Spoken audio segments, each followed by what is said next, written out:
A large portion of the Jewish nation has returned to its homeland, but the heart, soul, and mind of much of the Jewish nation are still in exile mode. This state of affairs must and will inevitably change. This is Torah Nation TV from Jerusalem, and we are speaking with the head of Machon Shiloh, Rabbi David Bar Chaim. Shalom, Rabbi Bar Chaim. Shalom.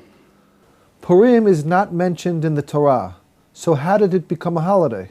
This is in fact one of the more fascinating aspects of Purim. I would say in fact it is one of the central messages of Purim, of which most people who celebrate Purim are quite unaware. I refer to this very point. How did the events of Purim come to be celebrated as we do every year? How did it become a fixture on the Jewish calendar? What we read in the Megillah itself, in the book of Esther in the Bible, in the Tanakh, is that there was a conspiracy, as we all know, to exterminate the Jewish people throughout the Persian Empire. A conspiracy in which many people, headed by Haman, but many people, including many officials in government, were involved. And the plan was to annihilate the Jews when the order would be given on a certain day, on the 13th of Adar. Adar is the 12th month of the Jewish year. And it came to pass when Esther became the queen, and she was a Jewess, of course, she was able to convince the emperor Ahasuerus to proclaim another decree to nullify or to counteract the original decree, allowing the extermination of the Jews. This second decree allowed the Jews to defend themselves, to rise up and destroy their enemies physically by way of making war against them. And this is exactly what happened. And therefore, on the 13th of Adar, the Jews defended themselves against their enemies who planned to attack them and kill them. They surprised them, apparently. They rose up and destroyed their enemies in very large numbers. It relates in the Megillah that they killed over 75,000 of their enemies. And the following day, the 14th of Adar, it states in the Megillah, the Jews celebrated. And I wish to quote to you this verse in the Megillah. It states in Megillat Esther, Perek Teth, Pasuk Yod Zayin, chapter 9, verse 17, ביום 13 לחודש אדר ונוח ב14 בו ועשה אותו יום משתה ושמחה, which means that the Jews, after having fought their enemies and saved themselves from calamity on the 13th, they spontaneously and autonomously, without being told what to do by anyone, they celebrated on the 14th day. Aso otho Yom Mishteh Simcha, which means they made it into a day of celebration. And the very same thing happened in the capital of the empire, Shushan, where the Jews were able to fight and destroy their enemies also on the 14th of Adar. They celebrated in such a fashion also on the 15th of Adar. These 2 days, that year, during the events of Purim themselves, therefore were celebrated by the Jews as a spontaneous and natural, intuitive response to the events that they had just lived through. They obviously were greatly relieved. They obviously had lived in terror of being annihilated, and they were elated that they had succeeded in rising up and defending themselves and destroying their enemies. And they wished, one imagines, I'm quite sure also, to thank Hashem for this great salvation. And they probably also began to recognize the hand of Hashem as described throughout the Megillah, as we know, how all these events came to be by way of seemingly innocent and random and coincidental events that had taken place prior to that time. That was the first stage of Purim, that very year when the events took place. But there was apparently no intention on anyone's part to turn this into a national event for all time, throughout the generations of the Jewish people's history. This was the second stage. This was the idea introduced by Mordechai HaYehudi. Mordechai was as we know from the Megillah, was the uncle of Esther, the uncle of the queen, and he was promoted to being a very senior advisor. In fact, he was Mishneh LaMelech, he was second only to the emperor. He was the second most important man in the Persian Empire, and he was also seen as a very important leader of the Jewish people. And according to our traditions, Chazal say explicitly that Mordechai was also a sage, a Torah sage. And it was the idea and the initiative of Mordechai to make this into a fixed celebration every year during, for all time. And this also I wish to read to you. This appears in the Megillah just a little bit later on, in chapter 9, verse 20, Perek Teth Pasuk Kaf. It says, "Vayichtov Mordechai et hadevarim ha'eleh." That is to say, Mordechai wrote letters to all the Jews throughout the empire. "Vayishlach sefarim el kol haYehudim asher bechol medinot hamelech Ahashverosh hakerovim v'harechokim." He wrote to them as follows, saying, "Lekayem aleihem," that they should accept upon themselves for all time, "Lihiyot osim et yom 14 lahodesh Adar," to make the 14th of Adar, "Ve'et yom 15 bo bechol shana u'shana," that they should accept upon themselves to commemorate and celebrate these events for all time, every year, year in, year out, on these days, the 14th and the 15th of Adar. And this is how Purim came to be initially. This was therefore the brainchild and the inspiration of Mordechai HaYehudi, who was a man of knowledge, great wisdom and vision. And he understood that these events were unique in Jewish history and also taught a very great lesson for all time, that the Jewish people must internalize and be reminded of throughout their generations, namely that Hashem is in charge of events in this world, and even the most mundane and seemingly normal day-to-day events, such as who will be appointed to what position and who is angry with whom and who is friendly with whom.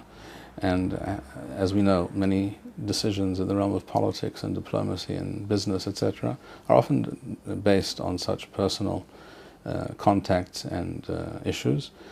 All such events are in the hands of Hashem. And here we see clearly, as we read in the Megillah, that Hashem fine-tuned the reality, directed these events, placed Esther in this position of power, being the queen, the empress of the Persian Empire, which also led to Mordechai becoming a very important official in the Persian government, eventually became viceroy to the king. This is all the doing of Hashem to protect the Jewish people from their enemies, and Hashem has an everlasting covenant with his people, a contract that cannot be broken. This is one of the central messages of Purim, and Mordechai understood that the Jewish people must always commemorate these events. The rabbi just mentioned two of the stages. What was the third stage? Very interestingly, we find that the first letter, the first set of letters sent by Mordechai to all the Jews, as we just read, was not sufficient. One would imagine that if the viceroy, the second in command in the Persian Empire, writes to all the Jews, telling them that you must now accept upon yourselves to celebrate these 2 days, the 14th and the 15th of Adar, every year, and to read the Megillah, a kind of a new mitzvah, a new commandment, as it were, in the Torah, as it were, or like mitzvot in the Torah, to read this book every year and to celebrate and to feast, and so these events will not be forgotten. You would think that would be sufficient. But in fact, we see this is not the case. We read in the Megillah, and I wish to quote one more pasuk, and that is to be found in the next chapter. In the same chapter, chapter 9, verse 29, the end of the chapter. It says, "Vatichtov Esther hamalka vath Avihail uMordechai HaYehudi et kol tokef lekayem et igeret hapurim hazov hashenith."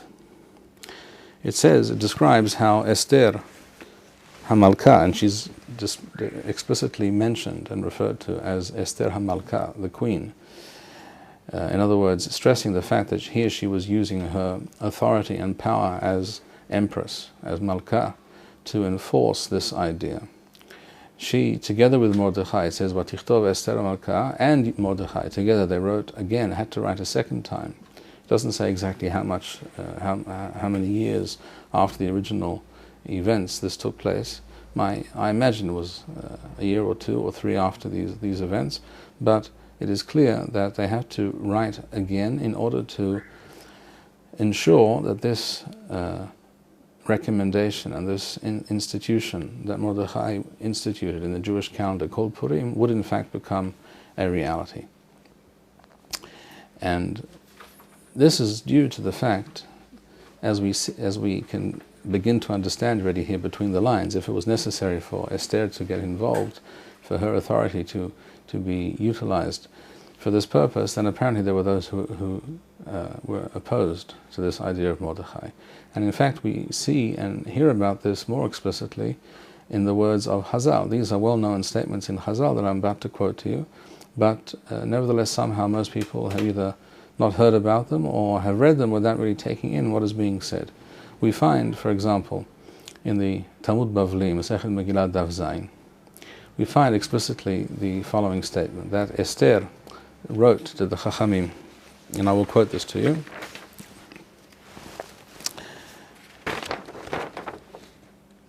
Amar Rav Shmuel bar Yehuda, Shalaha lahem Esther HaChachamim, Kiv'uni ledoroth, which means she wrote to the sages.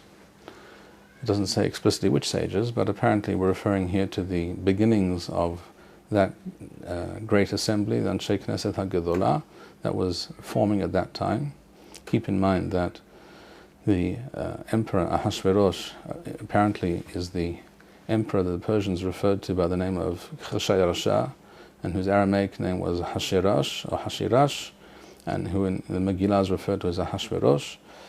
He ruled between the years 485 and 465 BCE, and those exactly are the years when, based on what we know, the Knesset HaGedolah, the Great Assembly headed by Ezra Sofer and others, was forming in Eretz Yisrael. So apparently they wrote, Esther wrote and Mordechai wrote to the Chachamim in Eretz Yisrael, and they said to them, establish Purim as a festival, as a celebration for all time.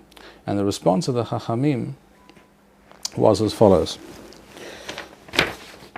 Shalhu lahem, shalhu la, kina'at me'oredet alenu be'leven ha'umoth. Do you want to cause trouble? They answered. For us, with all the nations round about. In other words, many of the Chachamim at least, if not all of them, felt at that time that they had more than enough trouble with the anti-Semitic machinations of the enemies of the Jewish people. There were many groups and individuals in the Persian Empire at that time who were very much opposed to the return of the Jewish people to their homeland, as we see today in the present time as well. And they feared that celebrating these events, where the Jews were able to rise up and destroy their enemies, would result in great antagonism and hatred and even more animosity towards the Jews. So they wished to deflect her request to make this into a permanent event on the Jewish calendar, and they said, we don't need this trouble right now, let's just leave it. Her response to them was, this is a very poor excuse that you're giving me, because these events are officially recorded in the archives, the royal archives of the Persian Empire, and therefore they are known. Everyone can know about them, everyone does know about them, and whether we go ahead and enact this enactment of Purim, make it a fixed festival in the Jewish calendar, this will have no effect and no impact on this matter. That is one interesting statement that we see. One of the things to notice, first of all, is that it was not at the instigation of the Chachamim that Purim came about. It was initially the idea of Mordechai Yehudi, and later, together with Esther, they had to turn to the Chachamim and request and convince them that this was necessary and correct. It was not the Chachamim who initially began to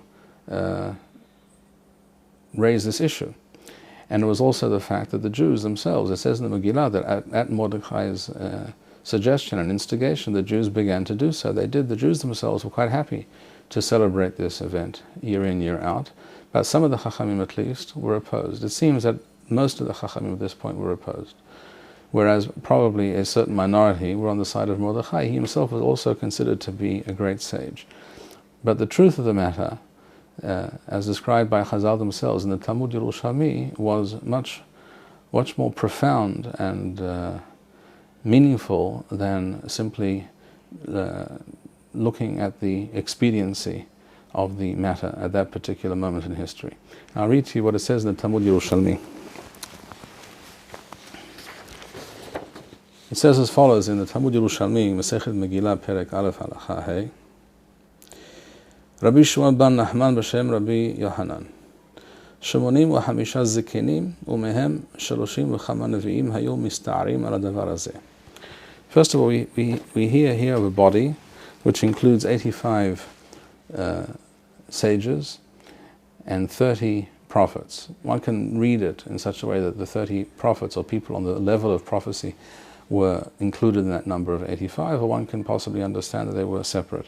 If we understand they were separate, these numbers are to be added together. In other words, one reaches the number of 125, which is very close to the oft-mentioned figure for the Anshe Knesset Hagdolah of 120, which of course is not a very meaningful historical figure anyhow, because the Knesset Hagdolah, the Great Assembly, existed for over 200 years, and obviously there were many changes in the makeup of this body over time, and that figure of 120 is not very meaningful, but it's interesting to note that that figure is very close to the figure that we find mentioned in other places.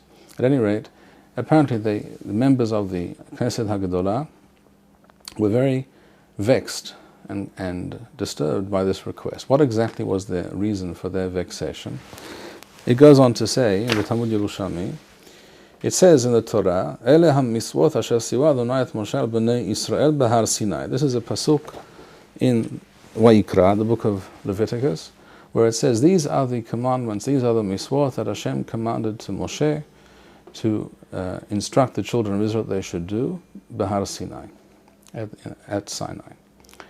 And the drasha, the explanation of this pasuk that they had received traditionally was, and I quote, Elu ha-misvot shenistaminu mipi Moshe, kach amar anu Moshe, en navi aher atid lahadesh lachem davar me'ata. No other prophet will come and make changes or additions to this Torah. Mordechai wa Esther mevakshim lahadesh lanu davar. And you, Mordechai and Esther, now wish us to come along and introduce this new concept into the Torah known as Purim. We are not familiar with Purim. This is a newfangled idea that you're coming up with. It's not part of the Torah. It's not written in the Torah. It's not our tradition. Why should we do this thing? In other words, beyond questions of expediency and politics, etc., there was a very real, fundamental disagreement here as to the nature of Judaism and the Torah Shebaal Peh. Should the possibility of hidush, of innovation, of dealing with new events, new situations, and formulating the appropriate responses, should this be part of Jewish tradition and halakha, or should it not be? What we see here is that initially a majority of the Chachamim at that time opposed the institution of Purim. And that is why later it became necessary for Esther to weigh in and throw her weight behind this behind Mordechai in this debate in order to carry the day.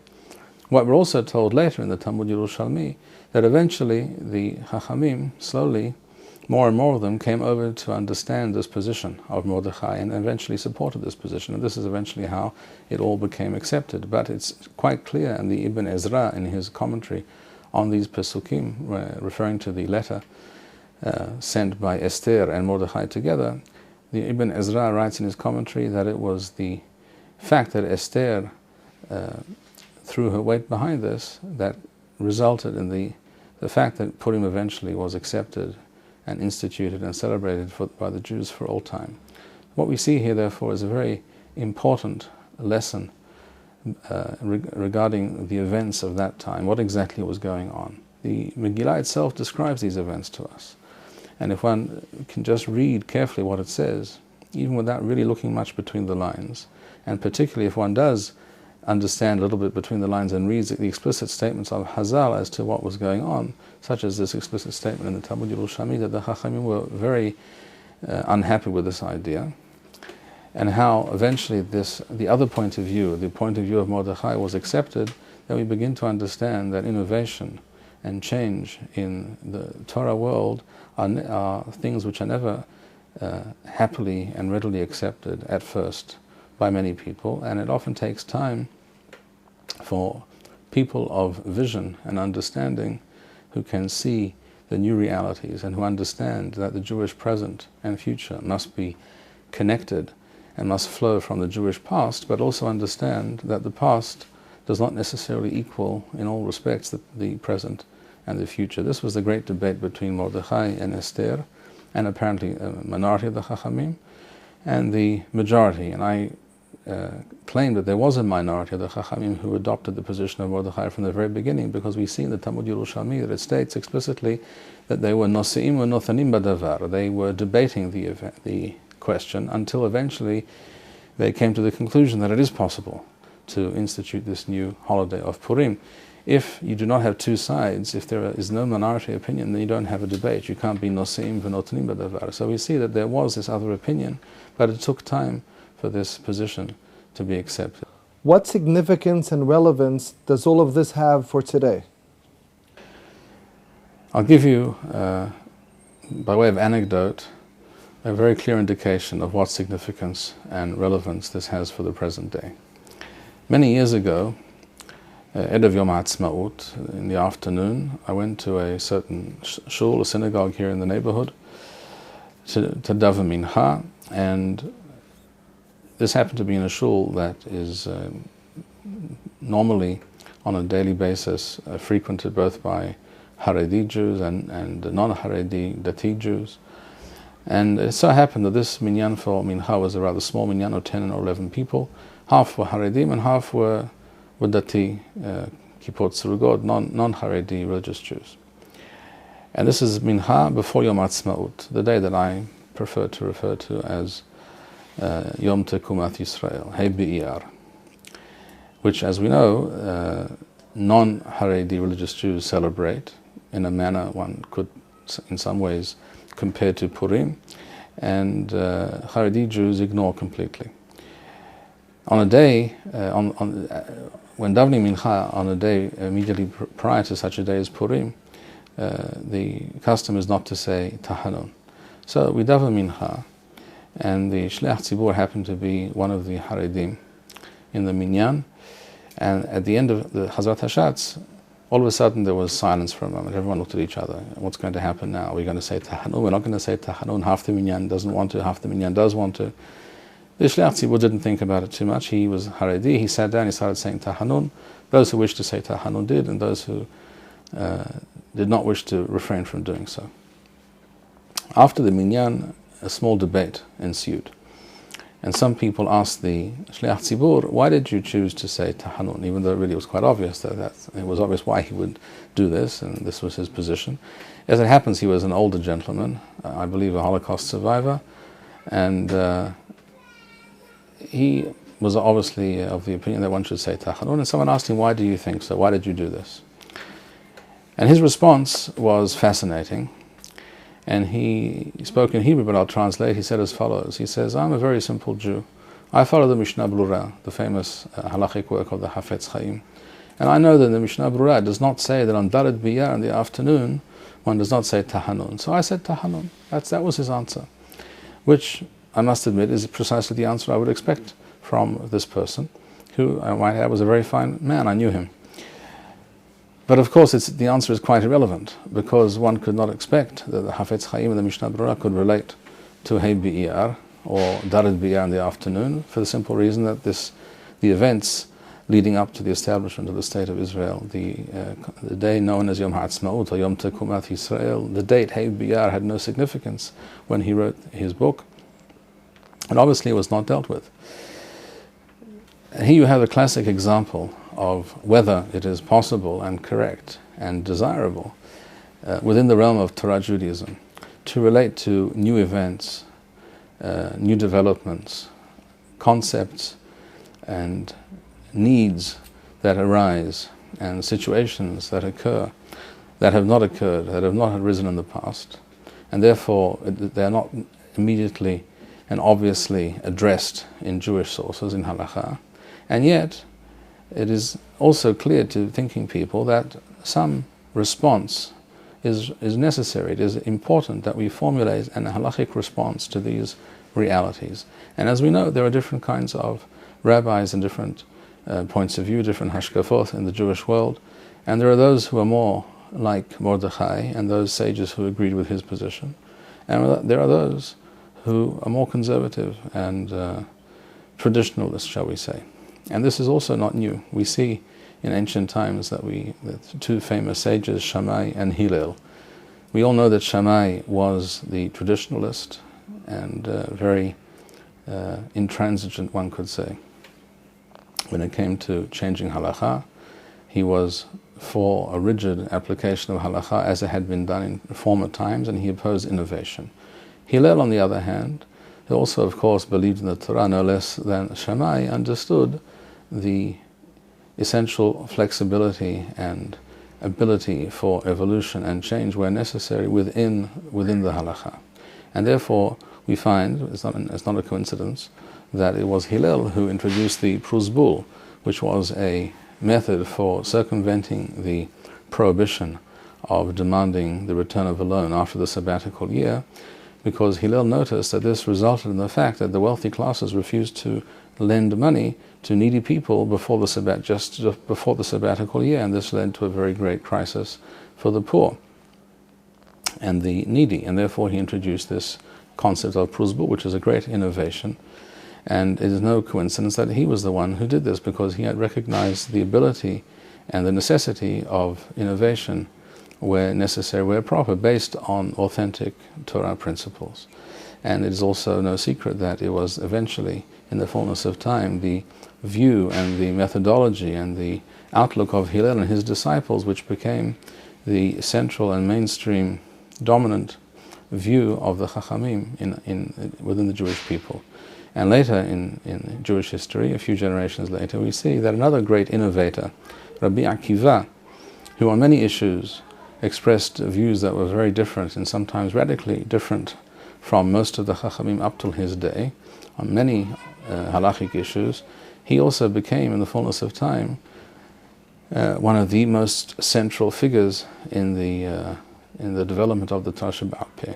So we see, in the fullness of time, it is people like Mordechai, throughout the course of history, people like Mordechai, Hillel HaZaken, Rabbi Akiva, and other men of vision eventually carry the day. And Purim is perhaps the most outstanding example of this fact.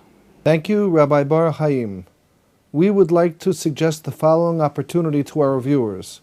If you identify with Rabbi Bar Chaim's message and would like to sponsor or dedicate a video interview with the rabbi in honor or memory of a loved one, if you would like to obtain Birkon Nusach Eretz Yisrael or invite the rabbi for a speaking engagement, please email us at office@machonshilo.org.